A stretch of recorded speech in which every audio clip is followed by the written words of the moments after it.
Hey, golf fans, welcome to another deep dive into the world of golf. Ever wondered what happens when there's a tie at the Masters? It's one of those nail-biting moments that can leave everyone on the edge of their seats. Well, let me break it down for you. The Masters has a unique way of handling ties that adds to the drama and excitement of the tournament. The Masters is one of the most prestigious golf tournaments in the world. Held annually at the beautiful Augusta National Golf Club, it's where legends are made and history is written. The course itself is iconic, with landmarks and holes that are famous in the golfing world. But what happens if the top players finish with the same score? After 4 grueling rounds or 72 holes, if the top players are tied, the tournament isn't over just yet. That's where the Masters playoff format comes into play. So, here's the deal. The Masters uses a sudden death playoff to determine the winner. If there's a tie at the end of the 72 holes, the Masters goes into a sudden death playoff. This means that the first player to win a hole outright wins the tournament. Simple, right? Sudden death means that the first player to win a hole outright wins the tournament. Simple, right? But the tension and pressure are anything but simple. The playoff starts on the 18th hole, one of the most challenging and iconic holes at Augusta. If no one wins it there, they move to the 10th hole, another test of skill and nerves. And if they're still tied after that, they continue alternating between the 18th and 10th until someone wins. This back and forth can create some of the most dramatic moments in golf. It's intense and nerve-wracking for both the players and the fans. The atmosphere is electric, and every shot counts. Now let's talk a bit about the history of these playoffs. The sudden death format was first introduced in 1976.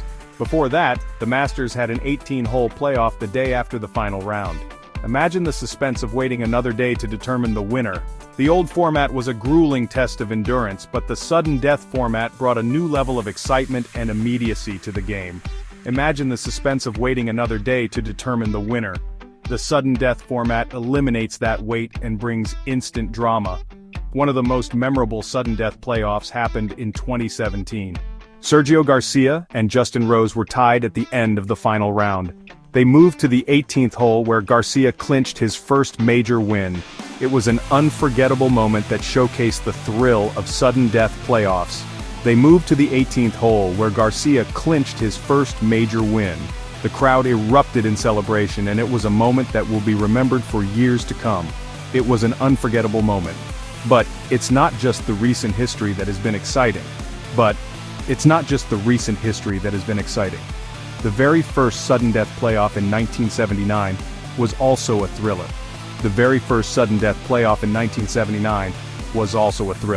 Fuzzy Zoeller won against Ed Snead and Tom Watson on the second playoff hole. Talk about a nail-biting finish. These moments are what make the Masters so special. So, why does the Masters use a sudden death format? Well, it's all about the drama and excitement. Golf is a game of skill and mental toughness, and sudden death is the ultimate test of both.